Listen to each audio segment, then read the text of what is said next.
మన మొబైల్ నుంచి చాలా ట్రాన్సాక్షన్స్ చేసుకుంటాం. కొన్ని బ్యాంక్ సంబంధించిన యాప్స్ అవి కూడా ఉంటూ ఉంటాయి. కొన్ని కొన్నిసార్లు ఏదైనా ఐఆర్సిటీసీ కానీ ఎక్కడికైనా వెళ్ళి కానీ టికెట్లు కూడా బుక్ చేసుకుంటూ ఉంటాం. అవి కూడా మానిటర్ అవుతాయి సార్? చేసుకోవచ్చు, డెఫినెట్గా చేసుకోవచ్చు. ఇప్పుడు యాక్చువల్గా ఒక చిన్న అప్లికేషన్ మీకు ఎక్స్ప్లెయిన్ చేస్తాను. మీకు స్క్రీన్ మీద మామూలుగా ఒక బ్యాంకింగ్ అప్లికేషన్ అనుకోండి, మీరు స్క్రీన్ మీద యూజర్ నేమ్ పాస్వర్డ్ ఎంటర్ చేస్తారు. ఆటోమేటిక్గా లోపలికి లాగినే మీ బ్యాలెన్స్ ఉండటం, బ్యాలెన్స్ చెక్ చేసుకోవడం, లేదా మీరు వేరే వాళ్ళకి అమౌంట్ ట్రాన్స్ఫర్ చేయడం చేస్తారు ఆ యాప్ ద్వారా. కానీ నేను ఒక ఫేక్ బ్యాంకింగ్ అప్లికేషన్ నేను తయారు చేస్తాను. అసలు ఫేకే కాదు, ఒరిజినల్లో మీరు వాడుతున్నారు.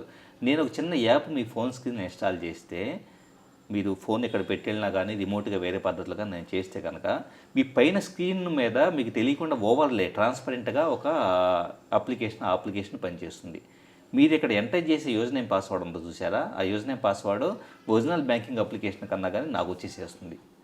అంటే చూస్తానికి మీకు అంతా ట్రాన్స్పరెంట్గా ఉండటం వలన మీకు ఒరిజినల్ బ్యాంకింగ్ అప్లికేషనే కనపడుతుంది. ఏ ఎస్బీఐదో హెచ్డిఎఫ్సిదో ఆ బ్యాంకింగ్ అప్లికేషనే కనపడుతుంది. కానీ దానిపైన ట్రాన్స్పరెంట్గా ఒక యాప్ అనేది ఉంటుంది. మీరు ఎంటర్ చేసే డేటా మొత్తం యాప్లో ఎంటర్ అవుతుంది. సో మరి ఇలాంటివి ఉన్నప్పుడు డెఫినెట్గా మానిటర్ చేయకుండా ఎలా ఉంటారు?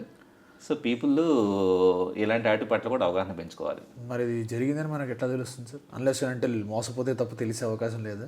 మనం ఇన్స్టాల్ చేసుకునే యాప్స్ అనేది ఎలాగా అంటే ఫోన్ను సెక్యూర్డ్గా ఉంచుకోవడం. మీరు ఫోన్ ఇక్కడ పెట్టేసి వెళ్ళిపోవటం, ఇక్కడ పెట్టేసి వెళ్ళిపోతే నా ఫేస్ అన్లాక్ ఉంది కదా అని చాలామంది అనుకుంటారు. ఫేస్ అన్లాక్, ఫింగర్ ప్రింట్ ఉంది కదా అనుకుంటారు.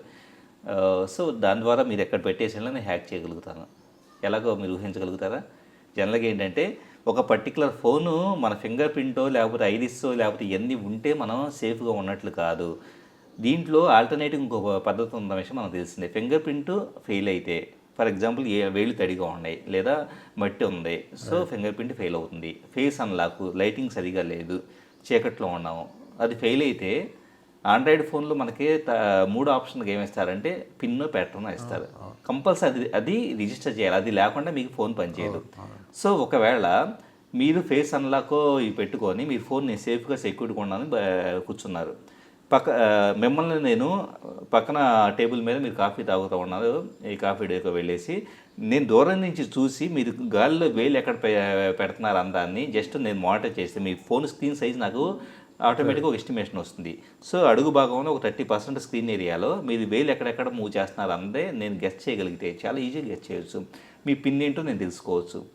లేదా కొంతమంది ఏంటంటే వాళ్ళకి ఏదో గర్ల్ ఫ్రెండ్తో ఏదో చాటింగ్ చేసుకుంటూ ఉంటారు, సడన్గా ఏదో హడావుడిలో అందరూ కనపడేలాగే పక్కన వాళ్ళు కనపడేలాగే పిన్ ఎంటర్ చేసేస్తారు. సో ఈ పిన్ ఎంటర్ చేశారనుకోండి, ఆటోమేటిక్గా పిన్ తెలుసుకుంటే కనుక మీ ఫోన్లోకి ఎంటర్ కావచ్చు. మీ ఫోన్లో ఇంతకుముందు అన్నట్లుగా ట్రాన్స్పరెంట్గా ఒక అప్లికేషన్ ఇన్స్టాల్ చేయొచ్చు. అట్ ది సేమ్ టైం ఆ యాప్ ద్వారా మీ ఎవ్రీథింగ్, మీ బ్యాంకింగ్ డేటా కానీ ఎవ్రీథింగ్ టెఫ్ చేయవచ్చు.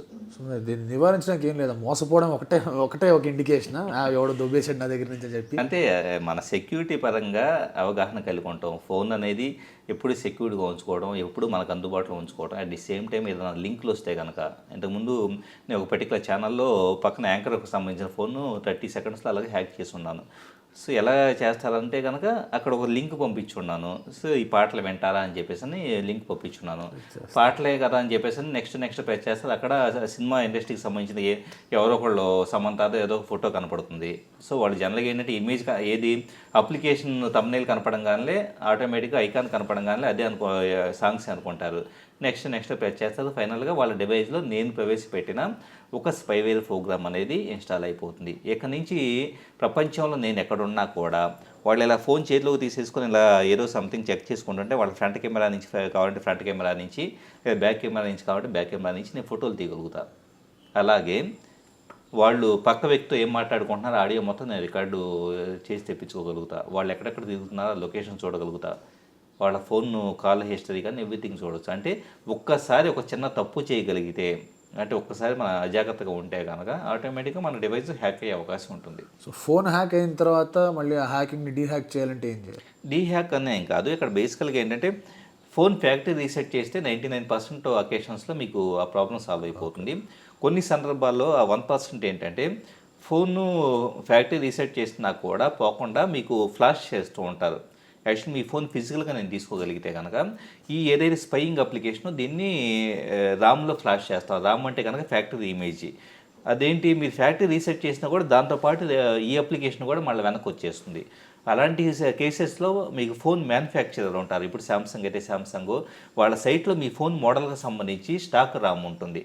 దాన్ని డౌన్లోడ్ చేసుకొని ఫ్లాష్ చేస్తే కనుక మీకు పూర్తిగా 100% మళ్ళీ వెనక్కి వస్తుంది. ఇలా చాలా ఉన్నాయి. అంటే సెక్యూరిటీ పరంగా ఓవరాల్గా చూస్తే సెక్యూరిటీ పరంగా ఎన్నో రకాల పాసిబిలిటీస్ థ్రెట్స్ మనకు ఉన్నాయి. వాటి గురించి మనకు అవగాహన లేదంతే. సో ఈ కంపెనీస్ ఉన్నాయి కదా సార్, డిఫరెంట్ ఫోన్ కంపెనీస్ ఉన్నాయి. ఏ ఫోన్ కంపెనీ అయినా కూడా స్పైవేర్ ప్రోగ్రామ్ ఇన్స్టాల్ చేసుకోవచ్చు. సో వాళ్ళు ఎటువంటి చేయడానికి ఉండదు, వాళ్ళ దగ్గర నుంచి ఎటువంటి మెసేజెస్ కానివ్వండి, లేకపోతే కాషన్స్ కానివ్వండి, లేదా వాళ్ళ జాగ్రత్తలు తీసుకోవడం కానివ్వండి, ఫోన్ తయారు చేసేవాళ్ళు వాళ్ళు ఏం తీసుకోవడానికి ఉండదు. ఫోన్ మ్యానుఫ్యాక్చరింగ్ కంపెనీ ఎప్పుడైనా కానీ ఆండ్రాయిడ్ ఆపరేటింగ్ సిస్టమ్నే వాళ్ళు బేసిస్గా తీసుకొని, అంటే ఫర్ ఎగ్జాంపుల్ ఆండ్రాయిడ్ పై ఇప్పుడు 9.01 అనేది ఉంది. సో దానికి సంబంధించి రామ్ను తీసుకొని దాన్ని కస్టమైజ్ చేసేసి మనకు అందిస్తూ ఉంటారు. అంతకుమించి వాళ్ళు ఎలాంటి ప్రికాషన్స్ యూజర్కి ఇవ్వలేదు సెక్యూరిటీ పరంగా. గూగుల్లే కొంతవరకు ప్రికాషన్స్ తీసుకుని తప్పించి గూగుల్ ప్లే ప్రొటెక్ట్ అని చెప్పేసి ఒక సర్వీస్ ఉంది. అలాగే అన్నోన్ సోర్సెస్ నుంచి మనం ఇన్స్టాల్ చేయకుండా, ఇప్పుడు చాలా సందర్భాల్లో ఈ స్పైవేర్ కానీ ఇదంతా ఎక్కడి నుంచి ఇన్స్టాల్ అవుతుందంటే ఫోన్లో సెట్టింగ్స్లో అన్నోన్ సోర్సెస్ అని ఒకటి ఉంటుంది. అన్నోన్ సోర్సెస్ అనే దాన్ని టిక్ చేసినప్పుడు మాత్రమే ఇవి ఇన్స్టాల్ చేయడానికి పాసిబుల్ అవుతుంది. ఎందుకు టిక్ చేస్తారు పీపుల్? వీళ్ళకేదో అంటే చాలా సందర్భాల్లో బై డిఫాల్ట్ అది అన్టిక్కే చేసి ఉంటుంది, అలా ఉంటే సేఫ్. కానీ మన వాళ్ళు టిక్ చేస్తారు కావాలని. ఎందుకు టిక్ చేస్తారంటే వీళ్ళు ఏదో క్యాండీ క్రష్ ఇంకో గేమ్ ఆడుతూ ఉంటారు. దానికి ఫుల్ వెర్షన్ కావాలంటే ఒక 100 రూపీస్ పెట్టి కొనాలనుకోండి. ఎందుకులే 100 రూపాయలు పోగొట్టుకోవడం అని చెప్పేసి ఆన్లైన్లో ఏదో ఒక పైరేటెడ్ ఏపీకే ఫైల్స్ ఉంటాయి, వాటిని డౌన్లోడ్ చేసుకుని ఇన్స్టాల్ చేస్తారు. అది ఇన్స్టాల్ చేయాలంటే వాడు చెబుతాడు మీ ఫోన్లో సెట్టింగ్స్లోకి వెళ్ళి అన్నోన్ సోర్సెస్ టిక్ చేసుకోండి అంటారు. సో మన వాళ్ళు హ్యాపీగా గేమ్ ఆడుకోవడం కోసం దాన్ని టిక్ చేసేస్తారు. ఇక్కడి నుంచి దాంతోపాటు నేను చెప్పినట్టుగా స్పైవేర్ ప్రోగ్రామ్స్ కూడా ఫోన్లోకి వెళ్ళిపోతూ ఉంటాయి. So simple games, candy crush లాంటి గేమ్స్ ద్వారా కూడా మొత్తం అంతా కూడా పిలిచి చేసే డెఫినెట్గా అక్కడ మనం ప్రాపర్ మెజర్స్ తీసుకోకపోవడం వల్ల ఏర్పడే సమస్యలు. Like and subscribe Eagle Media Works.